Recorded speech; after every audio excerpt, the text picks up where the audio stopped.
अगर आपको light bleeding या स्पॉटिंग हो रही है तो आप कंफ्यूज हो सकती हैं कि ये पीरियड है या प्रेगनेंसी का अर्ली साइन।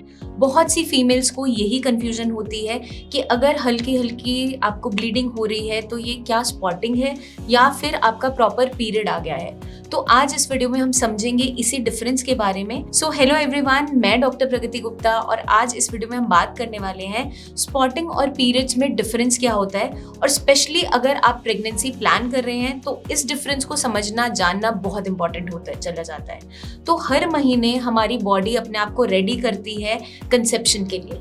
जब फर्टिलाइजेशन नहीं होता तो फिर आपकी यूट्रस लाइनिंग शेड ऑफ होने लगती है, जिसे हम पीरियड कहते हैं या मेंस्ट्रुअल साइकिल का फेज कहते हैं। और ये हमें कब देखने को मिलता है?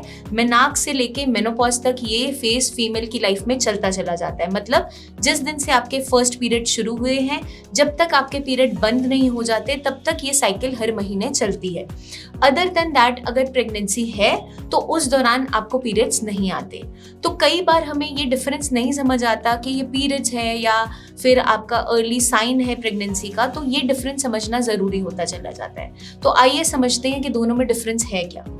अगर हम पीरियड्स की बात करें तो पीरियड्स आपको हर महीने आते हैं। 28 डेज की साइकिल रहती है, या नॉर्मली 21 to 35 डेज की हम साइकिल मानते हैं कि 28 दिन से हफ्ता भर पहले या 28 दिन के हफ्ते भर बाद का जो फेज है वो नॉर्मल आपका फेज माना जाता है मेंस्ट्रुअल साइकिल का, कि इस दौरान आपको हर महीने पीरियड्स आने ही होते हैं। अगर वहां पर फर्टिलाइजेशन हो जाती है तो वहां पे कंसेप्शन हो जाती है, बट अगर फर्टिलाइजेशन नहीं होती है तो फिर पीरियड्स आपके आने स्टार्ट हो जाते हैं। अब जब आपको पीरियड्स आ रहे होते हैं तो हल्के हल्के या तेज क्रैम्प्स आ सकते हैं। जो आपका फ्लो है वो 3 से 7 दिन चलता है, आपको डिस्कम्फर्ट बनता है और साथ के साथ कई बार क्लॉट्स भी आते हैं। तो ये रेगुलरली आपका चल रहा होता है। वहीं अगर हम इसे कंपेयर करें स्पॉटिंग से, तो स्पॉटिंग का मतलब क्या है? बहुत छोटे छोटे लाइट पीरियड्स जैसा आपको ब्लीडिंग जैसा नजर आता है। वो रोज ऐसा नहीं होता कि 3 से 7 दिन ही चलेगा, वो 1 से 2 दिन रहता है। बहुत हल्के हल्के धब्बे होते हैं, वो पिंकिश लाइट ब्राउनिश हो सकता है, और जब आपके पीरियड स्टार्ट होते हैं वो बहुत रेडिश इन नेचर होते हैं। तो ये डिफरेंस हमारा दोनों के बीच में हो गया। अब जब आपको स्पॉटिंग हो रही है तो क्रैम्पिंग पेन बहुत माइल्ड सा होता है या ना के बराबर भी होता है, और ये बहुत लंबे दिन नहीं चलता, और ये इरेगुलरली कभी भी दिन के बीच में होना स्टार्ट हो जाता है। तो जो स्पॉटिंग है उसके पीछे कई सारे कारण हो सकते हैं। अगर वहां पर फर्टिलाइजेशन हुई है तो इम्प्लांटेशनल ब्लीड, जहां पर आपका एम्ब्रियो आपका अटैच हो रहा होता है यूट्रस लाइनिंग के साथ, वहां पर भी इम्प्लांटेशन ब्लीड होता है, मतलब हल्की सी स्पॉटिंग देखने को मिल जाती है। कई बार प्रेगनेंसी आपकी कंसीव हो चुकी है, कुछ दिनों बाद अगर मिसकैरेज हो रहा है तो वहां पर भी स्पॉटिंग देखने को मिल जाती है। कई बार जो कंडीशन होती है पेरी मेनोपॉज फेज, मतलब मेनोपॉज की तरफ आप जा रहे हो, वहां पे भी आपके जब पीरियड्स इरेगुलर से होने स्टार्ट हो जाते हैं तो कई बार हर महीने पीरियड ना आके हल्की हल्की स्पॉटिंग हो जाती है। आपका ओव्यूलेशन का जो फेज है, जिस टाइम पे आपके हार्मोन्स बहुत ज्यादा फ्लक्चुएट कर रहे हैं, LH सर्ज पे जा रहा है, उस दौरान भी कई बार एक आधे दिन के लिए हल्की सी स्पॉटिंग देखने को मिल सकती है। कभी कभार हार्मोनल इम्बैलेंस की वजह से, स्ट्रेस की वजह से भी ये कंडीशन बनती है।